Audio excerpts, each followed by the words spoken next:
the staffing for 7, which it all goes in the same pot, whether you call it for 7, whether you call it for the ladder truck, whether you call it for additional police officers. It's not funding designated for the fire department. It's all general fund funding that assists Sure. everything that we do. I understand. I was just looking at additional other revenue that's going to offset that. And then in addition to that would be if we have the fire training field, if that, once that becomes commissioned at some level, and I know it is a phased in approach, but if there was any revenue that could be generated from it, that would also help possibly, offset some of the 1.4 million. Not all, maybe not all, but just some. Correct. Well, actually, while you're talking about that, we've been talking about that fire training field. The Councilman Hoskins and Sane and I have been talking with the fire department, and what we'd actually like to do is make that an industrial firefighting facility where all of these chemical plants pay to come train their people here in Baytown instead of sending them off somewhere else. And it could be another cash cow just like the water park is, and we could, make quite a bit of money to help offset these costs. So I think, we need to do everything we can to kind of figure out how to make that happen because, it's a major opportunity. We're inundated with industry all around us, and Exxon was gracious enough to give us this land to put this training facility in. We've got other companies like Mr. Hoskins willing to donate equipment to have firefighting apparatus. We need to take advantage of this and do everything we can to put it into place. And we're in a unique position here to capitalize on that before somebody else does. When are we getting underway aren't we in the design phase now for the Well, fire we should be training? going out to bid in a few months on phase 1, which is the classroom, 1 burn building, and the basic infrastructure. And then the plan that the chief showed is when we anticipate having the funding. One of the changes is the fire control prevention EMS district has matured and revenue has come up. More and more money is set aside towards the fire field each year on that.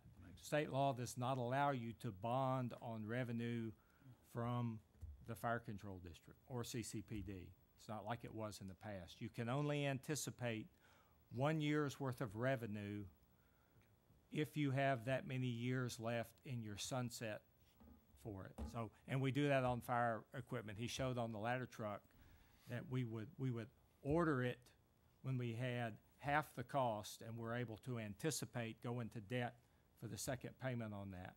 And we do that on our fire trucks now. We fund half of them a year in there so we can put more money aside for the fire field. Right. Anyway, I was just throwing that out because if the citizens know we can save them $7 million for the cost of 1.4, and we're not doing that, they're not going to be very happy with us. Well, and I like the one bullet that shows savings to the individual homeowner, because that's money that they have in their pocket and they can spend it hopefully in new development or new restaurants or retail, whatever it may be. So it's kind of like a stimulus, I guess, for our community. But Well, another thing is most of these are one-time expenses. The fire station, the tower, the truck. We're going to have new buildings and new houses being built every day in this town, which is going to save those people money on insurance. And if I don't know anybody that's ever had a rate decrease in property insurance, it always goes up, particularly in this area of the country. So, that's going to do nothing but grow over the years, and the payoff is going to be huge. Well, I think we obviously need to be moving toward that just from a general standpoint, whether it saves anybody anything. It's the better fire protection we have, the better our citizens should feel, the safer they should feel. I think also, though, we've got to do this in a fiscally responsible overall manner. I'm not prepared to add 1.2 million recurring expenses this year. And so the staffing, as with everything else, is what greatly concerns me. I think that the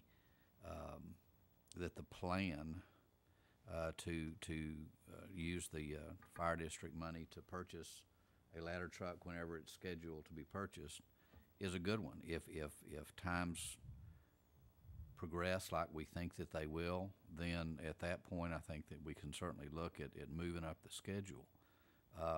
But I would not want to put this year's budget on the line for that, frankly. I just, we're undertaking an opening of a new fire station that's badly needed. We're gonna have to come up with the money, cobbling it together from hopefully this grant we're applying for tonight, plus the additional monies that we're gonna get for out of district, out of city, to staff that fire station so we can have it fully staffed when it opens anyway. To add something else, no matter how meritorious it is, I don't see it right now. I think that obviously it's a great idea, and I think we need to work toward an ISO 2. We wouldn't be doing that this year anyway, Mr. Mayor, because it's going to take them a year to get the truck, and so we're looking at a budget next time around anyway. That's fine. So what they were kind of proposing was they didn't want to buy a new Quint. They wanted to buy the ladder truck in lieu of that, which would have been a couple $100,000 worth of difference, and put a driver on there at Station 7, so if it was needed, it could be brought out to the scene, and the funds pending, you could increase the staff later. That's kind of what they had in mind. But we're increasing. I mean, you're starting increasing the staff now a year ahead of, as I understand, a year ahead of. Right. Station 7 won't be open until October of 13, so you don't need any staffing in the current year. That's what we're saying. Okay, I thought I saw a staff area with an operator in 12. He had asked for drivers this year. All right, so we're not doing anything with this budget? So There is nothing in this budget staffing Yes. for this. Okay, well, we'll talk But about there's been a lot of discussion as to whether we needed to staff something this year, and so we wanted to bring forward the background on ISO and what the chief brought to me. And he saw that I was right and agreed with me completely. as he is wont to do. Yeah, Mr. Austin. Chief, if I may, do you get partial credit on these ISO ratings for towers that are in close proximity? Pasadena has one. They're readily available. We can rent that. There's aerials and there's ladders that are available by mutual aid. So are we taking advantage of that in the meantime until we do this? We will take advantage of that, but I don't think you get any partial credit for not your property unless it's in real close proximity. Okay. I can check and get back with you on that. Well, we do have quite a bit of equipment around that's just a few minutes away by mutual aid and of course the Pasadena tower over there. So if there's some way we can get some kind of partial credit, I think we ought to take advantage of it till we can move forward. And we have used Exxon's tower in the past before. And if I could interject, in 2006, we tried to get credit for ExxonMobil's tower. It has to be on an automatic aid, which means you don't have to call for it. They're in your run card and they get dispatched automatically. And it has to be staffed with a minimum of 4 people, 24 hours a day, and theirs is not. So we applied in 2006. We'll check with Peach and see if it's changed. But we tried then to get credit for it, and we could not. Well, the reason I ask is there's other facilities that do man theirs 24 hours a day, and so you have a aerial as well as a ladder that comes with that. Right. We'll update that. Thank you. Good idea. On those partial credits, when you were saying that we could get partial credits with some staffing along the way, when would we achieve, I guess, enough for that ISO Well, increase or moving up? we would get partial credit for staffing the 75-foot that we have now with one person. We would get partial credit. How much partial credit? There's all divergent factors and all that I don't have an answer to. Now, is that with an engine there as well? Right. Yeah, you'd have an engine. Fully staffed, a staffed ladder truck by itself, not a Quint, a staffed ladder truck and an engine company. You get partial credit for the 75-foot. You would get partial credit for a 75-foot Quint with one person on it. And we get partial credit for the Quint. We get a portion of aerial credit for running a fully staffed Quint now. So it's not that we get no aerial credit. We just don't get full aerial credit because it also has duties as an engine company. But if it was staffed just as a Quint, And understand, go into how the Independent of an engine. ISO, it's not a matter of we did this today, give us a new rating.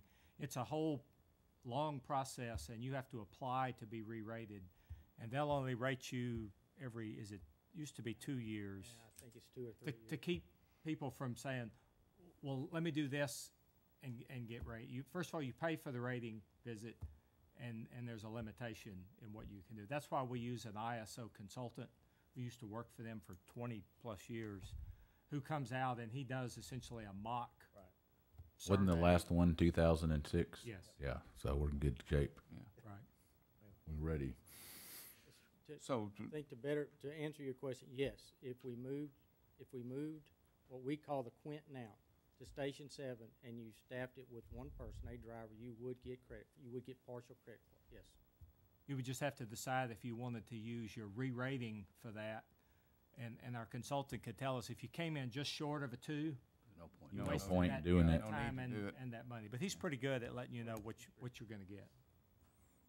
but as it stands now, it's like 2015 would be, say, the earliest.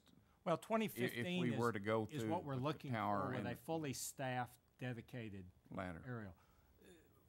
A year from now, when we're looking at next year's budget, We'll know a lot there more. are a lot of factors that will come into play. Remember that one of the key components in the proposed budget is a compensation study.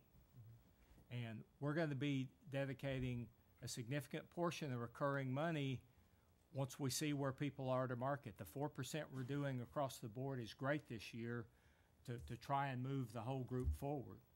But we're going to need to look at individual groups of employees, and those are recurring dollars just like these are. The budget that we have this year with the staggered hiring of the firefighters, the staggered hiring of the police officers, and then the additional firefighters to open Station 7, we're already about $1.5 million, not in the hole, but $1.5 million that we're going to have to advance and grow the budget just to keep up with Just what to we're stay doing. even. Then we're going to have to add compensation on top of that. That's very important to me, and I know it's important to you. We're spending almost $2 million on the 4% this year. Yeah. I just wanted to make a point, you know. No, it's good. 1.4 for 7. I mean, that's something needs to happen. We need to head that way. Well, I don't think anybody's has an objection to it. I think it's just, I think we all want to get there. Okay. Any other questions on this item? So are we gonna do it or not? Not this year, I don't think. Thanks, Chief. Thanks, Chief. Okay, item 1C is discuss cost estimates for a fire EMS merger. Mayor and Council, we came to y'all a few meetings ago with the report from our Consolidation Study Committee looking at structure, looking at plug and play, looking at a lot of legal issues, civil service issues, collective bargaining issues.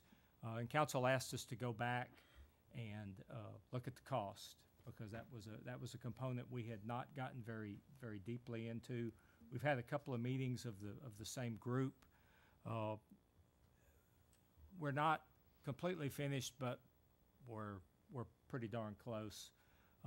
And Council had asked that you have an opportunity to look at these while we're talking about this year's budget. So what we have put together is just 3 slides that talks about the 2 transition years and then an ongoing recurring cost of merging fire and EMS. And before I get into the numbers, let me just kind of paint for you the framework.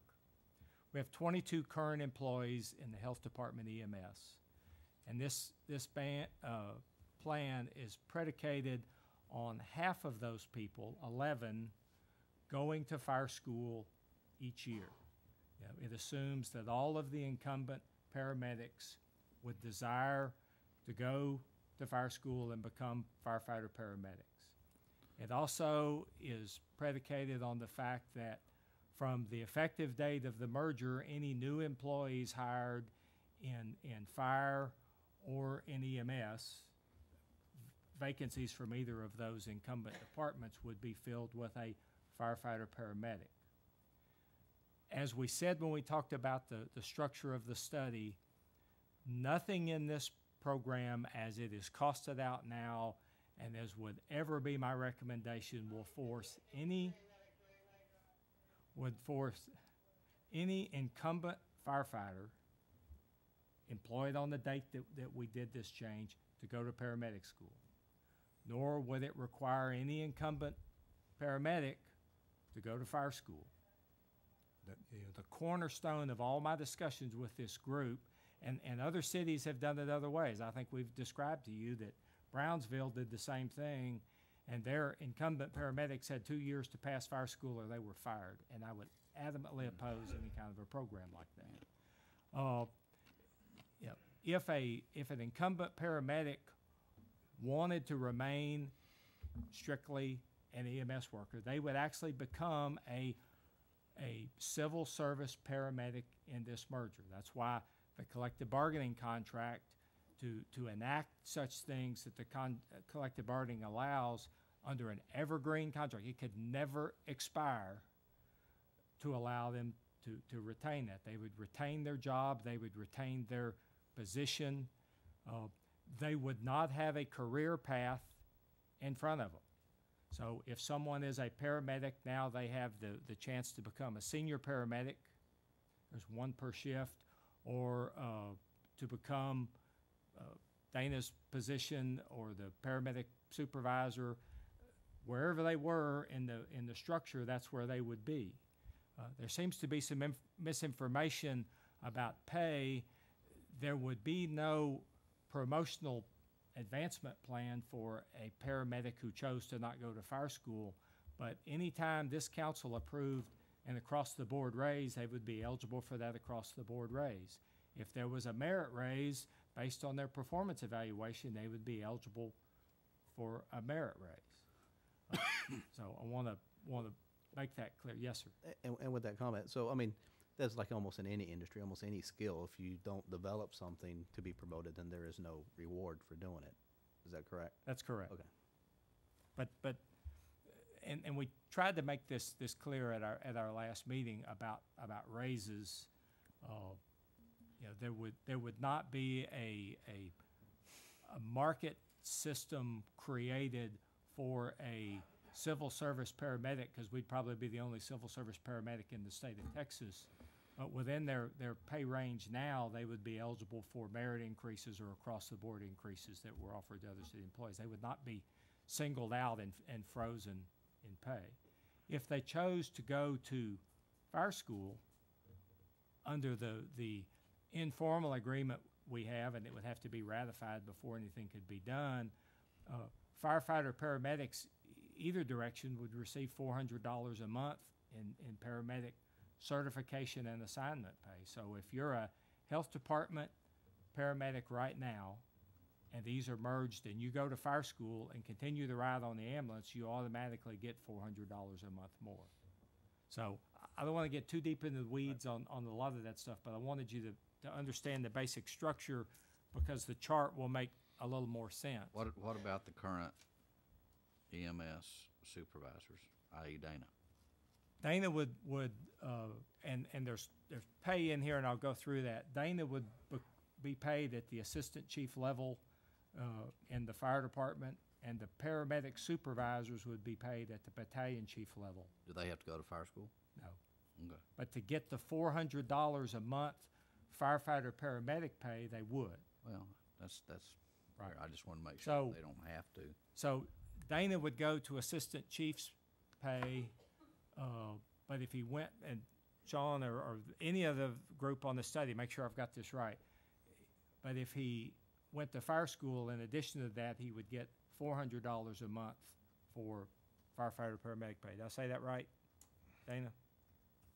I thought it was only if we went to fire school we get the increase. You'd only get the $400 a month, I think. You'd I get don't the know. battalion Yeah, chief you'd rate, go anyway to battalion Anyway. chief pay.